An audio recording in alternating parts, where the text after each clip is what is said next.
Dit l'équilibre et tomba. Kémy était là ce matin-là. Elle courut rapidement vers elle, vu son état. Elle se rendit compte qu'elle s'était évanouie. Elle eut l'impression d'avoir déjà vécu une situation pareille. Tous ses pensées la ramenaient vers sa fille décédée. Elle la conduit rapidement à l'hôpital. Après les analyses, le médecin sortit et affirma : « Madame, votre fille est enceinte. » Dans sa tête, tout était devenu flou. Était-ce une malédiction? Pourquoi faut-il que ma petite fille subisse le même sort que ma fille? Elle se rappela alors que c'était la grossesse qui lui avait enlevé sa fille chérie. Elle voulait devenir folle. Pourquoi cela devrait lui arriver à nouveau? Qui pouvait lui faire une chose pareille, s'imaginait-elle? Elle n'a que 12 ans. Elle était maintenant hospitalisée à cause de son état. Elle avait des lésions physiques dues au mauvais traitement constant qu'elle subissait de la part de Adekola et à la grossesse inattendue. Kémy pleurait à chaudes larmes. Elle priait de toutes ses forces afin que sa petite fille s'en sorte vivante. Elle ne pouvait pas supporter à nouveau de perdre sa petite fille, qui était son réconfort depuis la mort de sa fille. Elle s'en voulait d'avoir laissé tomber sa fille, et maintenant sa petite fille. Enito s'était déjà réveillée, mais elle était très faible pour parler ou encore pour bouger. Kémy, qui ne savait toujours pas celui qui lui avait fait ça, maudissait sans arrêt la personne. Des années étaient passées depuis que JD était parti à l'étranger. Il avait déjà fini ses études en droit et il était maintenant avocat comme il l'avait toujours désiré. Il a même ouvert son propre cabinet et en raison de ses services louables, il était reconnu comme un grand avocat. Il décida maintenant de se rendre à son village après avoir tout apprêté. Si son plan se passait comme prévu, il allait retrouver sa femme et ensemble ils s'installeront à l'étranger. Il était tout excité en y pensant. Dès qu'il rentra, sa mère était très contente de le revoir. Ils bavardaient tous les deux quand JD demanda à sa mère : « Maman, c'était quand la dernière fois que tu as vu Yetunde ?» Il l'avait toujours gardé dans son cœur. C'était même ce qui avait motivé en grande partie sa venue au village. Sa mère était restée hébétée face à la question. Elle ne savait comment lui expliquer tout ça. Elle pensait qu'il l'avait déjà oublié, mais visiblement non. « Maman, je t'ai posé une question, reprit JD. Comment va-t-elle » Elle décida alors de lui raconter tout ce qui s'était passé en son absence. JD s'attendait à tout sauf à ça. Il ne pouvait pas s'imaginer que Yetunde était morte ou encore qu'il était papa. « Maman, pourquoi m'as-tu caché tout ça? Tu savais à quel point elle comptait pour moi. Tu aurais juste dû m'appeler et m'informer, mais tu n'as pas jugé bon de le faire. Pourquoi, maman? Pourquoi? Je craignais que tu prennes une mauvaise décision, commença-t-elle. Tu étais parti à l'étranger pour un but, et je ne voulais pas que tu sois distrait par quoi que ce soit. Mais maman, il s'agit là de ma fille et de Yetunde. Sa grossesse ne pouvait être que la mienne. Nous avons tous deux commis une erreur ce jour-là. Nous nous sommes laissés emporter par nos émotions. Je suis très déçue de toi, maman. Tu n'aurais jamais dû me cacher une nouvelle aussi importante. J'imagine combien cela a pu être difficile pour elle et pour sa famille. Mais je vais me rattraper, pensa-t-il. Il se rendit immédiatement au domicile de Yetunde. Il frappa à la porte, mais personne n'y était. Il demanda alors aux voisins où ils étaient, et on lui apprit que Kémy et Enito étaient au centre médical du village. Il s'y rendit immédiatement. Dès que leurs regards s'étaient croisés, Kémy était surprise. Elle se pinça pour s'assurer qu'elle ne rêvait pas. « Mais que fais-tu ici après toutes ces années ?» Au lieu de lui répondre, il lui demanda plutôt ce qu'elles faisaient-elles à l'hôpital. « Maintenant ça t'intéresse, n'est-ce pas ?» demanda Kémy. « Tu as fui toutes ces années ta responsabilité et tu reviens aujourd'hui comme si de rien n'était ?» JD s'excusa poliment et expliqua à Kémy qu'il n'était pas aussi au courant, qu'il venait de l'apprendre et qu'il était venu aussitôt. Kémy se mit à nouveau à pleurer. Yetunde n'a pas survécu, et maintenant c'est au tour de la petite fille. JD était tout paniqué. Il se demandait ce qui se passait. Kémy continua. « Je ne sais pas comment c'est arrivé, mais Enito est enceinte. On a abusé d'elle, j'en suis sûre, expliqua-t-elle. JD ne savait plus où se tenir. Il essayait de digérer les informations. Quelqu'un aurait abusé de sa fille et maintenant elle est enceinte? Il était rouge de colère. Comment est-ce possible? Quel pédophile avait bien pu profiter d'une innocente fille au point même de la mettre enceinte? Plusieurs questions auxquelles il ne trouvait aucune réponse lui passaient par la tête. Il se rendit dans le cabinet pour voir Enito toute faible, immobile. Son cœur s'effondre. On pouvait lire la fureur dans ses yeux. Ils ont attendu tous les deux impatiemment à côté d'Enito. JD et Kémy dormirent tous les deux à l'hôpital. Le lendemain, la santé de la petite s'était améliorée. Elle pouvait maintenant manger, s'asseoir et même parler. Kémy lui demanda alors qui lui avait fait ça, mais elle ne voulait pas le dire. Elle se rappelait tous les avertissements que lui avait donnés Adekola. Elle ne voulut rien dire. Ils comprirent tous les deux qu'elle craignait de parler. JD prit la parole. « Écoute, Enito, tu peux te confier à nous. Ta grande-mère et moi te protégerons. Tu n'as rien à craindre.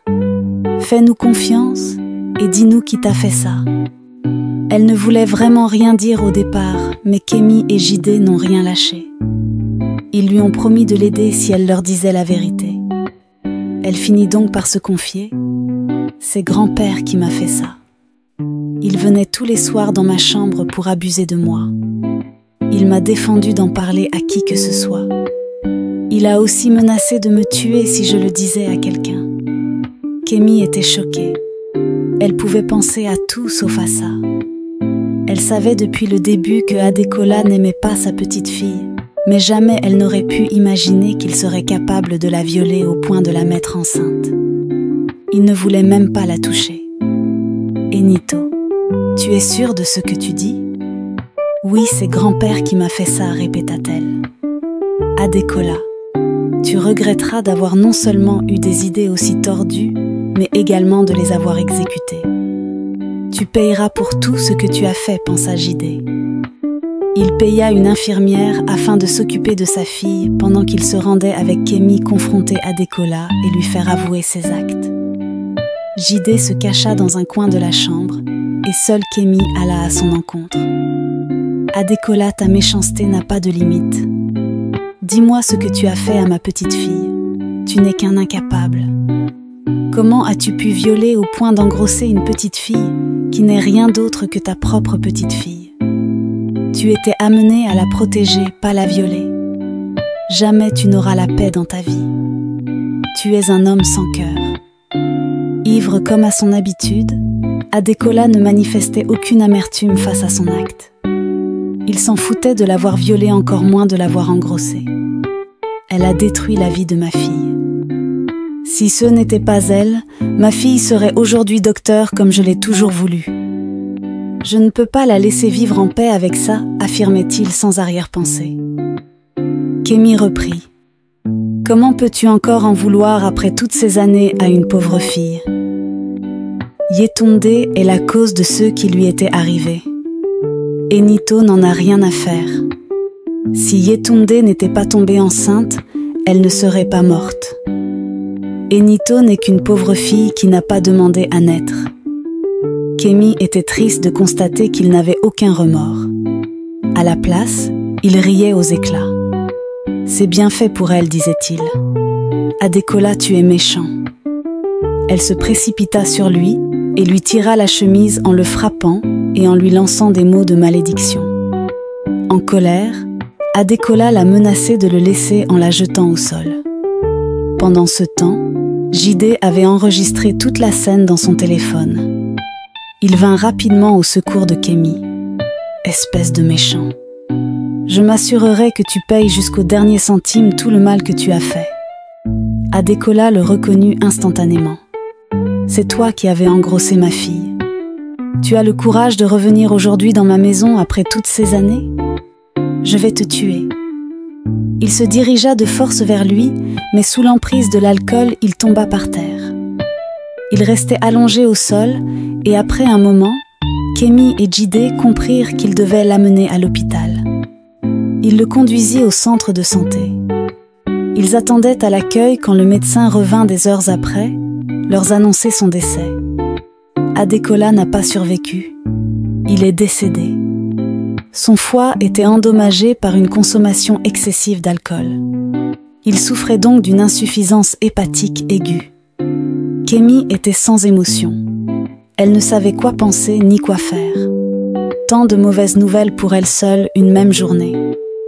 D'abord c'était sa petite fille et maintenant c'est son mari.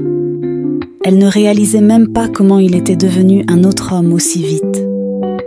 Adekola qu'elle connaissait ne se serait jamais conduit de la sorte. Il était un homme responsable, attentionné, aimable et protecteur. Il était un père formidable pour Yetunde, et au lieu d'aimer au même titre Enito, il a laissé la haine et la vengeance s'emparer de son corps. Comment pouvait-il nourrir autant d'années une haine aussi gratuite contre sa petite fille? Aujourd'hui, il est mort détruisant ainsi la vie de sa petite fille. Que lui a servi toute sa méchanceté? Jide se rapprochait d'être la cause du malheur qui s'abat sur Kémy. Il regrettait son acte et souhaiterait que tout se passe pour le mieux. Enito, qui commençait déjà à se rétablir, s'est encore mise à saigner et à rechuter. Elle fut amenée à nouveau à l'hôpital et le docteur leur annonça qu'elle avait une grossesse extra-utérine. Le bébé n'était pas dans son utérus, mais dans sa trompe de Fallope. Les chances que la grossesse soit à terme étaient réduites à néant. Elle allait perdre le bébé et elle risquait elle aussi de perdre la vie. La seule alternative, c'était de lui provoquer une fausse couche le plus vite possible. Très vite, Kémy et Adekola donnèrent leurs accords. Si cela pourrait épargner la vie de Enito, alors ils étaient partants. Les interventions s'étaient bien passées et Enito rentra chez elle des semaines après. Elle était tellement heureuse à l'idée que Adekola ne soit plus là. Kémy finit aussi par lui expliquer que Jide était son père. Elle lui raconta toute l'histoire. Et Enito, même si elle était triste, pouvait maintenant bénéficier de l'amour d'un père. Jide supplia Kémy de la laisser emmener avec lui Enito. « S'il te plaît, laisse-moi l'emmener avec moi. Je te promets de prendre soin d'elle comme un bon père. Tu pourras aussi nous accompagner pour mieux veiller sur elle. » Kémy finit par accepter. De toute façon, plus rien ne pouvait la retenir dans ce village, si ce n'était de mauvais souvenirs. Sa fille ainsi que son mari étaient morts, et sa petite fille irait à l'étranger avec son père. Jide entama les préparatifs et les procédures de voyage, et dès que tout fut apprêté, ils s'en allèrent tous. Il inscrit Enito dans une école compétente, et un soir pendant le dîner, il lui demanda « Ma chérie, que voudrais-tu devenir quand tu seras plus grande ?» Enito répondit avec enthousiasme « Médecin ». Jide était choqué. Il voyait en elle la réincarnation de Yetunde. Kémy, quant à elle, fondait en larmes. Si seulement Adekola n'avait pas été aussi méchant et irresponsable, il aurait pu te voir réaliser le rêve de sa fille comme il l'a toujours voulu. Jide remplit correctement son rôle de papa. Il veillait à ce qu'elle ne manque de rien. Il lui donnait tout l'amour et l'attention qu'un père pouvait donner à son enfant. Il s'est même promis de ne pas se remarier afin de rendre hommage à Yetunde. Sa fille grandit et réalisa son rêve. Elle était devenue médecin et fit la fierté de son papa et de sa grand-mère. Si vous avez aimé cette histoire, laissez-moi un petit commentaire d'encouragement et abonnez-vous pour ne pas manquer la prochaine histoire.